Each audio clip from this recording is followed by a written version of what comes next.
Bonjour à tous les valeureux guerriers de Christ et excellent début de week-end. Aujourd'hui, dans le cadre de prière lumineuse, nous voulons continuer avec la thématique sortir du passé pour dépasser ses limites. Et pour cela, nous allons lire le livre de Nombre, chapitre 11, le verset 5. La Bible déclare: nous nous souvenons des poissons que nous mangions en Égypte et qui ne nous coûtaient rien, des concombres, des melons, des poireaux, des oignons et des holz. Bien-aimés dans le Seigneur, il s'agit ici du peuple d'Israël qui est sorti d'Égypte. Mais en cours du chemin, à cause des difficultés de la vie, ils ont commencé à se souvenir de ce qu'ils mangeaient gratuitement, de la gloire qu'ils avaient par le passé. Et c'est ainsi qu'ils ont commencé à se dire: est-ce qu'on ne peut pas retourner en Égypte?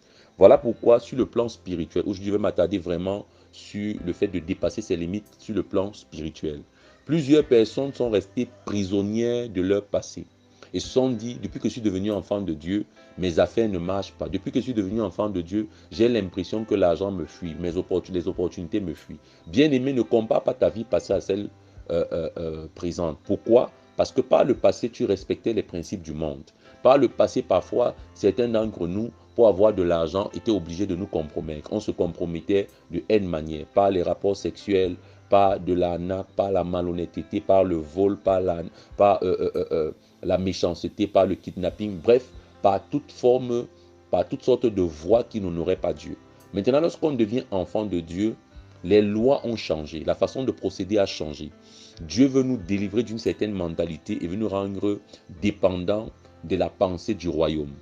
C'est donc ainsi que Dieu, avant de te donner sa gloire, va d'abord te dépouiller de la gloire passée. Dieu, avant de te donner sa gloire, de t'accorder sa présence, va d'abord te dépouiller de la présence de l'ennemi. C'est donc ainsi que le peuple d'Israël n'avait pas compris cela. Pendant qu'ils marchaient, ils se sont mis à murmurer: oh, l'Égypte était bien, on avait ceci, on avait cela. Pourquoi aujourd'hui nous souffrons? Bien aimé, la Bible déclare que les hauts et les bas, la gloire et l'humiliation viennent de l'Éternel. Donc il est important pour toi de savoir que Dieu te fera passer par tous ces moments, mais tu ne dois pas rester prisonnier d'une saison. Tu dois être plutôt prisonnier du mouvement de Dieu pour ta vie et pour ta destinée. Nous voulons donc prier. Excellent Père Céleste, aide-nous à ne plus dépendre du passé, à ne plus être prisonnier du passé, à ne plus être, ô Dieu de gloire, prisonnier de cette vie qui nous empêche de voir le futur glorieux que tu nous as réservé. Nous ne voulons pas tomber dans le piège de regarder l'Égypte glorieux plus que, ô Dieu de gloire, notre Canaan.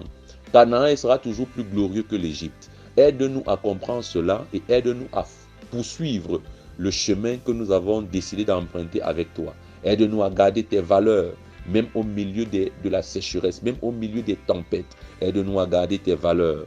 Et Père éternel, guéris-nous de toutes ces blessures qui nous ont été infligées par le passé et qui nous empêchent d'avancer, qui nous rendent aveugles, qui nous rendent improductifs, qui nous rendent paresseux, qui nous rendent passifs. Aide-nous, Seigneur, que la gloire te revienne. C'est au nom de Jésus-Christ que nous avons prié.